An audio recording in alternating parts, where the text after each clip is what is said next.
we throw open the discussion to the audience. So any advice you have, anything you've learned, any mistakes you've made which you'd like to share?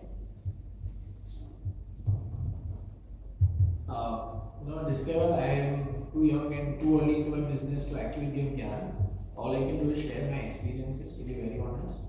3-4 things which I realized is, as it was rightly said, technology is very sort of essential to the business.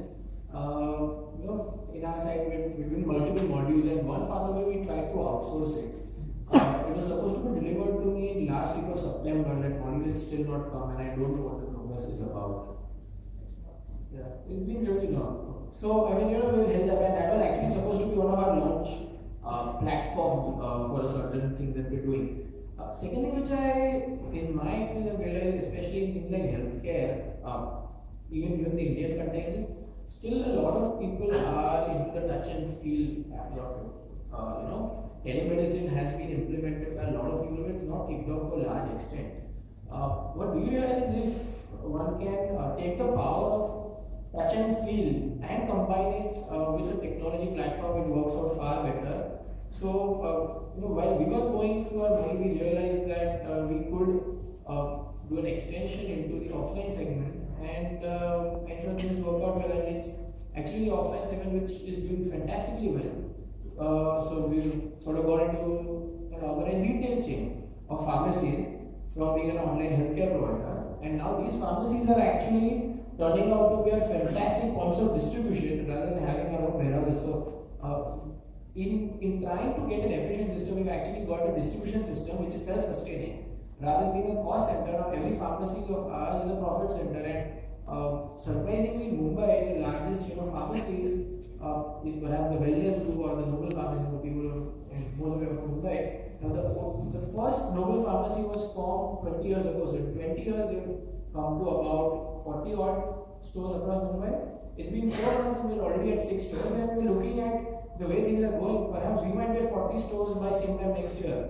So it's an entirely new segment which has opened up, and all these places have become fantastic points for us to have a physical connect with the customer, because people look at the trust. So our first sale perhaps happens with the pharmacy, but then we have hundreds of other multiple orders which go through our online platform. So I think getting in, looking at perhaps a click and mortar business as opposed is something that we found to be very good, at least in this segment, because given at least the local mentality. And the other part is we're trying to get a lot of, at IIM we always saw local players and stuff like that, but now we're understanding the importance of actually integrating the doctors into the network, or integrating the major stakeholders. We learn the stakeholder theory, we do n number of such theories, and consultants come up with n number of graphs. I never really understood the meaning of that till I actually went out. So I just feel that there's a lot more to it.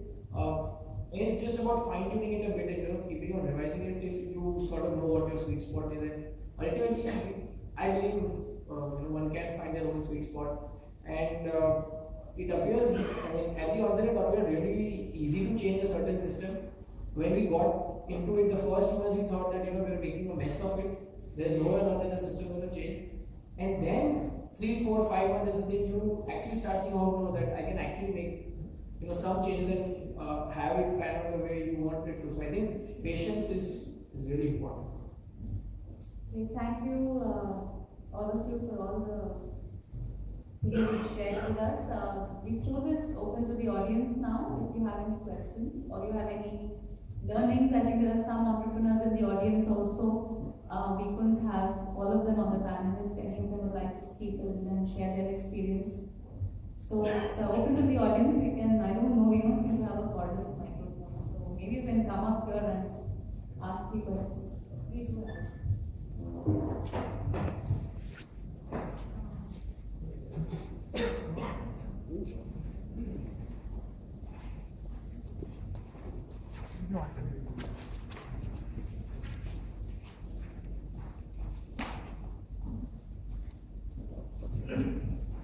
Right. I work in the areas of education and mental health from one perspective. And from a hardcore brick and mortar business, I'm looking at taking it onto the online model. One of the biggest things I've been looking out is what are the things to watch out for when it comes to building an online business in mental health and education. What are your perspectives on what are the key things to watch out for in terms of the pitfalls?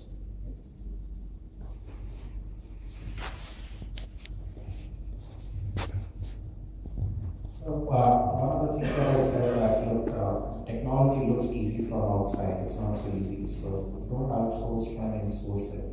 But I also don't know how important technology is for your business. If you're just looking at it as a channel to acquire customers or actually to do something, so a lot depends on that. So, but one thing that I see across the board is that we talk a lot about technical talent in India and how we're doing this for the rest of the world. Fact of the matter is that the quality of technical talent in India is not so great, and it essentially comes down to saying you have to really sit down with people and actually understand what's going on to actually have a good control on the output.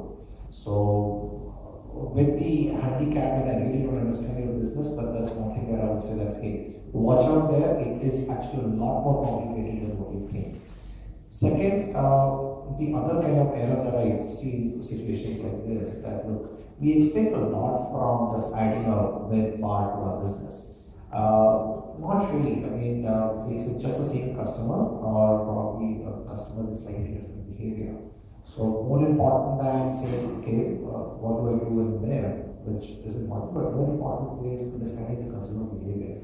Same person works in a very different way when he gets on the web. So maybe that's the second thing that you may want to do. One of the things that we entrepreneurs do a lot in that area is what we call a lot of testing. So you do A/B testing. So you create two versions of the same thing and show one to half, show another to another half, and then you see, okay, which is giving you better output. So maybe some of those techniques you can use again to find your niche. Let me add something to that. When you design your business, please design it to have network effects in it. If you don't have it, it's not an internet business. Spend a lot of time to think through that there are network effects in it. And unless you have it, it's not an internet business, it's a sham internet business. There are plenty of them around. Dig deep into what it takes.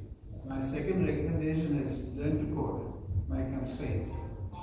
Learn to code. If you do not code hands-on, I learned coding at the age of 50, and I can code in 3 languages. If you do not know how to code, you will not make it. There's not a single internet company in the world funded by MBAs. Not one. Not one. So take the challenge, learn to code, but then you know the possibilities. I think my young friend here said, watch out for technology. I'll go even further. If you outsourcing technology in an internet company, you know what it's like? It's like outsourcing sex in marriage.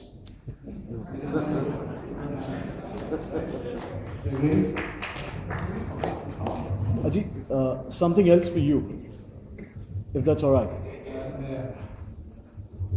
When I look at brave new wave riders, if I look at the business of education and mental health, most of the ideas that are involved in this business, when it comes to taking them onto the internet, is most of the ideas involve a lot of data. And the way our networks are right now, 3G provides speeds which are crawling, to say the least. Correct. But it'll change in 2 years. All right. Thanks. It'll change in 2 years. I agree with you for today. It's a screwed up political economy of telecom. We can talk later why that is so, but it'll change. I promise you, I'm inside many of those things that I know what's going on.